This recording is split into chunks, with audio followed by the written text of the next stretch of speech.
Folks, we're just waiting on Mr. Brown from Campbell County. Give him a few more minutes. He and I communicated this morning, and he says he's coming on by telephone and by video.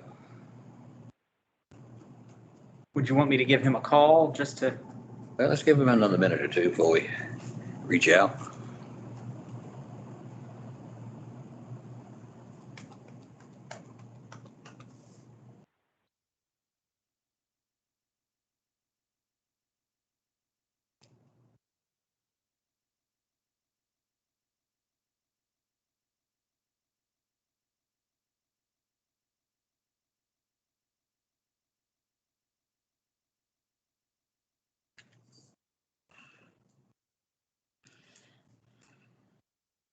See, Mr. Hertzletzer's on.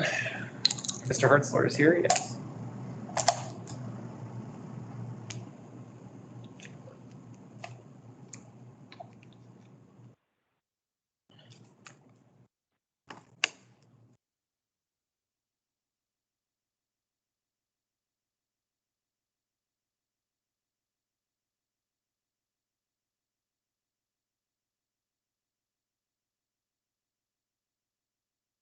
Can I ask him a question before we get started? Sure.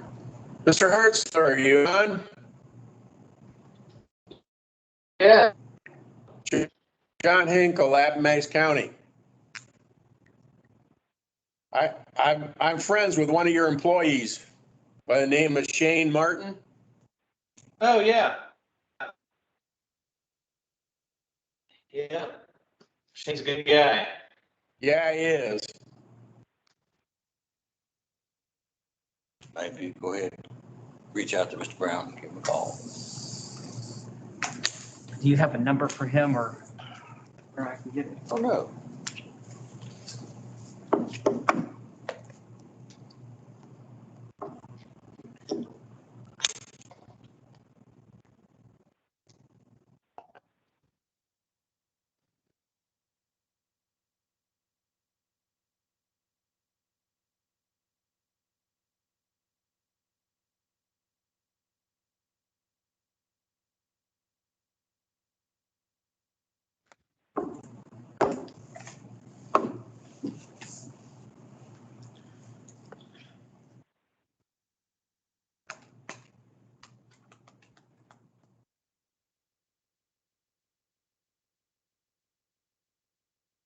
Which part of the county is your district? Falling River District. I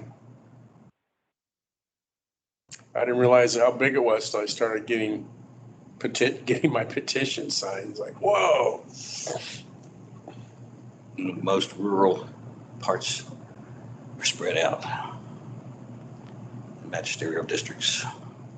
Because I'm clear on the southeast end. If I walk across the street, I'm in Charlotte County. And I'm almost, I'm closer to Pamplin than I am Appomattox. And my district goes all the way to Spout Spring. Does it cover Pamplin? Hmm? Does it include Pamplin? No. Pamplin's in Appomattox River District. Which a funny story is when I initially was going to run, like, I guess it'd be 6 years ago now, been voting in Pamplin, since we lived there for like 5 years, been voting in Pamplin, was going to run for that district supervisor because nobody else was going to run.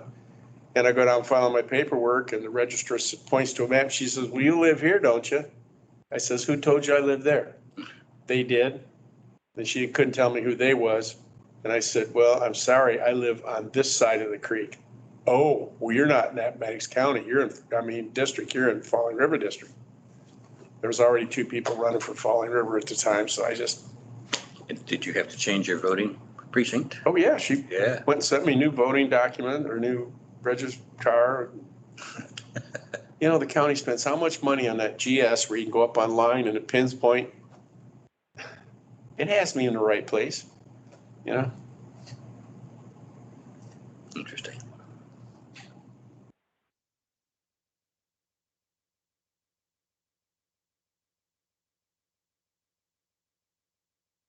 So then people convinced me to run against the incumbent last time because a lot of people are upset about him voting for the regional trash transfer station that we're getting, and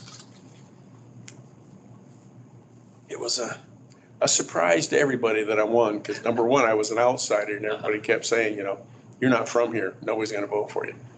And, you know, I won like 14 some percentage points or something, you know, it's just.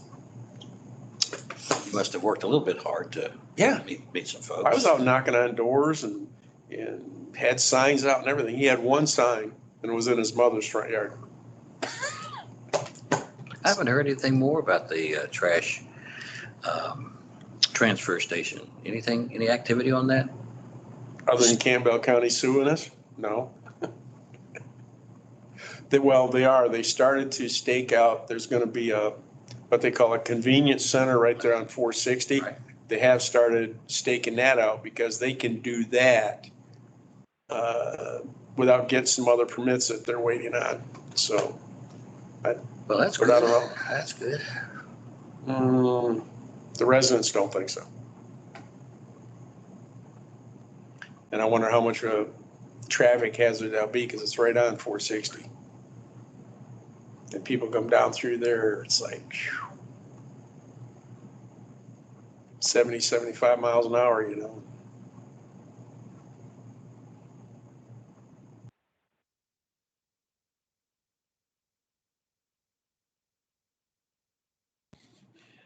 Jennifer, are you still with us? We can start the meeting, and I'll brief the other members and get their approval to do the quorum if you want to move on. It's fine with me. I'm still here. Good to go. Well, we are recording the meeting, and it is a meeting of the Workforce Council. One of the most important roles for this council is to appoint members to the Workforce Board. That Workforce Board manages the $1.25 million training grant that we get from the Workforce Improvement Program. We have 3 names that have been submitted to add to the board. Samuel Penn Sr., Mike Hertzler, and Nate Mahanes. Any questions about these or discussion? Well, here's Mr. Brown coming on. Good for you.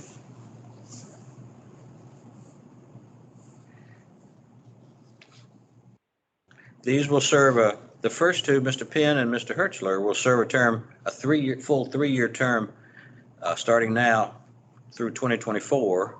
Nate Mahanes is filling a unexpired term, and he'll have to be reappointed in 2022. He is a mandated partner from the Department of Aging and Rehabilitative Services.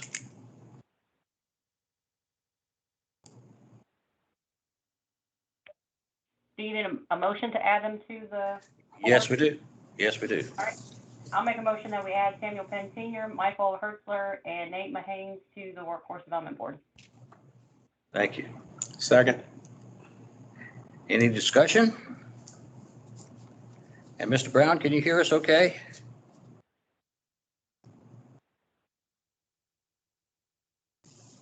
Maybe not. Any further discussion then? All in favor, please say aye. Aye. Any opposed? Thank you. Do Tim, you need 3 people? Oh, sorry. I was just going to ask, do you need 3 people to have a quorum? well, Mr. Brown is working his way on. Yes, we do. Short answer. Yes, we need 3 people. And once he comes on, then we can brief him on what we've done and get that third person's approval. Okay. All right. I mean, it's awkward, but we're time sensitive in the sense that this next agenda item has to be done this week. And no, we used to call everybody back together again. And I think Mr. Brown's coming on, just working his way there. He just mentioned on the phone that he was going to try to call in as well. I don't know if perhaps on his computer he doesn't have the audio capability. I'm not sure. I don't know. Hopefully he can. But I'll fill him in and make sure the other 2 are aware of our actions here today in order to meet that quorum mandate.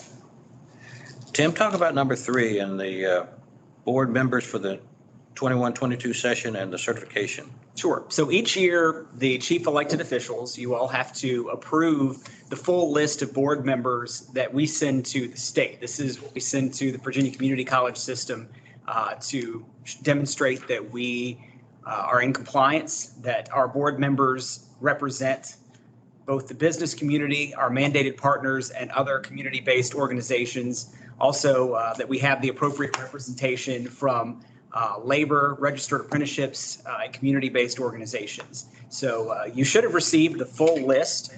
The list is inclusive of all the board members who have been serving up until this point that were appointed to terms that went through at least 2022, actually 2023, I believe. We had some that joined the board last year for terms that started in 2022 or 2020, ending in 2023.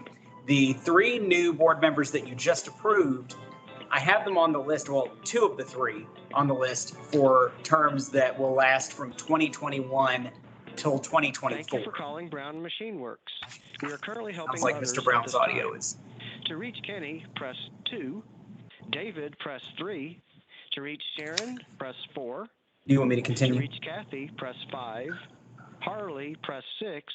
Or to reach our quality So control, the leader of press the meeting 7. make mute his Or you phone? may stay on the line. I may be and able to leave do that, but I'll a have box to leave message the room at the tone. briefly. Okay. Thank you for calling.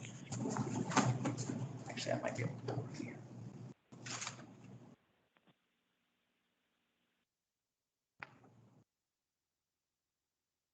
Jennifer, I didn't accidentally mute you, did I? I don't think so. Can you hear me? Yes, you're still there. Okay, good. So as I was saying, this list includes all the board members from the previous year. We did have several that left us. Cynthia Hall is no longer with us from the most recent board year. Roxanne Slaughter, who was our representative for DARS that Nate Mahane is replacing, she has retired, I believe, and moved on from her position. And then we also lost Tamara Rosser from the Department of Social Services. We still have a social services representative, Andy Crawford from Bedford County Department of Social Services. So we're still meeting our expectations, our quota in terms of DSS representation on the board. So we didn't recruit anyone from another DSS office to fill her position. So this list, again, has to be sent to the Virginia Community College system by May the 1st. So I guess we are awaiting your action to approve this list of board members for the coming year. So just to confirm, this list does meet all the requirements that are needed, correct? That is correct. If you'll look on the sheet, if you have the attachment there, you'll notice that this list includes 18 representatives from the business community. There are 34 members on this list total, including the 3 that you just added. So of the 34, 18 are from the business community. The remainder are from the other mandated partners. And we are expected to have at least 51% business representation. With this list, we have 53%. So we exceed that. And we're also expected to have at least 20% representation from what is considered labor, registered apprenticeship, and community-based organizations. We meet that with 7 members and 21% of the board being from those groups. So we are meeting our expectations. Awesome. Then I'll go ahead and move that we approve the 2021-2022 Central Virginia Workforce Board members. Second. Thank you. Any discussion? Then all in favor say aye. Aye. And Mr. Brown, are you on the phone now? I certainly am. Hey, good to see you. I had video, so I'm sorry. Welcome. We're glad you're here. And I apologize for getting that little mishap while ago. I ended up hitting the voicemail by mistake. Thank you. Well, while everybody is together, I've asked Keith Cook and Lori Cumbo to give you an update on what's happening out at the Career Center in the VEC, the former VEC facility. With the pandemic, much has changed out there, and Keith, I appreciate you and Lori being here. Would you just kind of fill everybody in on things that are going on? Sure, yeah, you just want to, just kind of a brief update about the center and the operations there, or the full-on Title I adult dislocated worker and youth? I was thinking just at the Career Center, Okay, perfect, but there may be questions coming from the others. and I can answer that too, sure. So yeah, the center again, we were open to the public as of July of last year. When the pandemic and everything hit in March, we opened back up in July. Created multiple avenues for virtual services for my team and the local team. Obviously, some people are aware that the Virginia Employment Commission entered into an MOU, Memorandum of Understanding, with the Workforce Board to provide the Wagner-Pizer basic career services, and that's been happening for an extensive period of time now. So right now we are open by appointment only from 9 to 3 p.m. And this is again solely for people who need what we call basic career services. So if they're there for help with their resume, to learn about, and file an initial unemployment claim, to learn about different training providers, to do job searches, to get some help with even some workshops and things, we can do that. But so that's the main thrust of the center work. All the other Title I staff, the adult dislocated worker and youth, have been doing normal enrollments.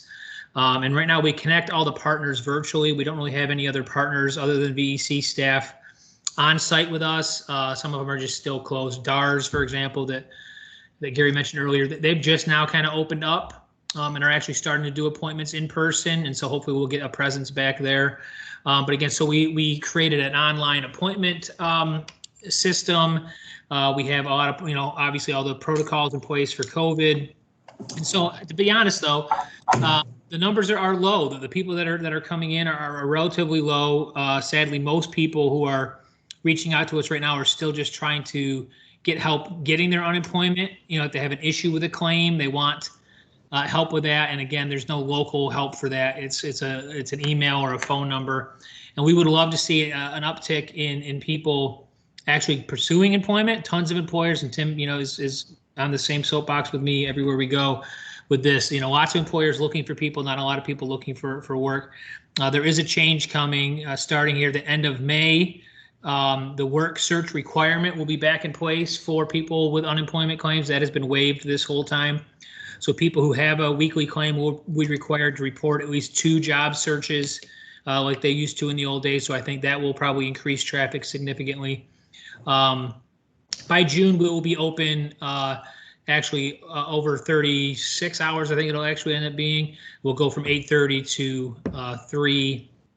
Right, isn't that what we decided? Yeah, 8:30 to 3 starting in June. So, and again, we can increase that capacity if we need to. But right now, there just hasn't been a huge demand. We get 7 to 15 people a week coming in to look for services, which is way down obviously than what it was pre-pandemic. But the hope is as this increases, then people will come back out and start looking for work.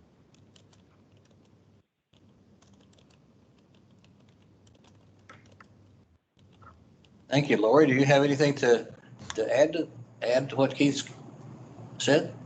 Sure, I'll just briefly speak about the Wagner-Pizer MOU. Presently, we have 4 temporary staff persons and 1 full-time staff person who are providing these services. So as Keith mentioned, we have limited hours. They are assisting with basic career services as well as providing job matching and job orders in the Virginia Workforce Connection. The contract is due to expire at the end of this program year, which is June 30th. So as it goes right now, they are all going to stay throughout the end of the contract. Thank you. Keith, perhaps you and Tim could talk about what you see as the future of training programs for the summer. Yeah, what's interesting is what I think everybody anticipated post as we start to come out of the COVID. I think everybody anticipated just a slew of people needing to transition into different occupations, so that we would have this, very limited lack of positions because businesses would have closed or not rebounded or recovered. And we'd have this whole slew of people who needed to be retrained, like maybe from the hospitality industry over to healthcare or those kinds of things. And so the anticipation was we were going to need all this dislocated worker funding to retrain everybody. And the reality is it's not what's happening. There are tons of businesses looking for people. And I think there's people who have skills who just need to venture out and make the decision that it's safe to go back to work. I mean, I think we will have some transition and some, training options and necessities, like we always have though for high demand occupations. But I think it's a unique kind of dynamic that people weren't anticipating, that it's really not about having this whole slew of unemployed people and not having anywhere to put them, or we got to reskill them. It's literally people just need to decide, yeah, I'm ready to go back to work. And we've got hundreds and hundreds and hundreds of positions and employers ready to hire them. And just to add to what Keith said, I have talked to in the last month a large number of restaurants that are trying to recruit workers right now. And I know there was a conversation about a year ago, close to a year ago now, as Keith said, the state was encouraging us to think about trying to retrain restaurant and hospitality workers for careers in healthcare and manufacturing. We obviously want to encourage anyone that might be in a lower wage position to seek training and pursue a career in an in-demand field, and healthcare and manufacturing are certainly high demand sectors in our region. But I will say that there are a large number of positions right now in restaurants in particular. And there was this thought that they wouldn't be coming back, that we may not get those back. But I think, especially in our region, people are eating out again. People are vaccinated, or they just feel safe to get back into the restaurants. And so the restaurants are hiring, but they don't have applicants. And I've seen a couple of situations. One restaurant owner that I've been in conversation with has been having to curtail hours over the past couple of weeks. They would have been open longer during the day than they've been able to do, because they just don't have the workers. They don't have the staff right now to be able to stay open longer. So, it's hurting our businesses in the sense that they can't be open the hours that they would like to be able to make the money that they would like to make, because they don't have the workers to serve the customers that are coming in right now. Yeah, exactly. Any questions for Keith or Lori from members of the council? Keith, Lori, thanks for your time today. I wanted to give the council just an update on our search for a new director. We have had over 50 applicants, and we've narrowed down to 6 or 7. We're going through that selection process. Interviews will happen in May, so we have high hopes to have somebody on board by July. Is there any other business that anybody wants to bring before the council? As you know, this group only meets on a called basis, and we will likely be meeting during the summer in order to approve the budget for the workforce board once that gets settled, and it usually doesn't get settled till July. Any other business? And for Mr. Brown, before you came on, we approved Mr. Samuel Penn, Mr. Michael Hertzler, and Nate Mahanes as new members of the Central Virginia Workforce Board. So we got all our work done, and thank you for joining us. And Jennifer, thank you for being here. John, thank you. I did hear you, and I did see you. So one thing I do want to bring before the board, just for quick thoughts, maybe a little bit. We're having a terrible time in trying to hire personnel ourselves. We are turning down more work than we're taking. And the thing is that we're talking about workforce is there, but the workforce is not applying for jobs. And that's really hurting us, because we have people's coming in that don't want to work, and they want to do well, I don't want to work for 20, 25 hours a week because I don't want to lose my benefits and things of that nature. So that is drastically hurting the workforce here in the Virginia area. And you say you're turning down work because you can't get enough workers? Well, I'm turning down, give you an idea, I'm turning down probably as much as $150,000 of work a month. Wow. Because I can't do it. I can't get it done. You don't want to take it if they can't get it done. Then you lose your work altogether. So I'm turning down at least that much. If I could hire 10 to 12 qualified machinists up on the floor right now working and making good money.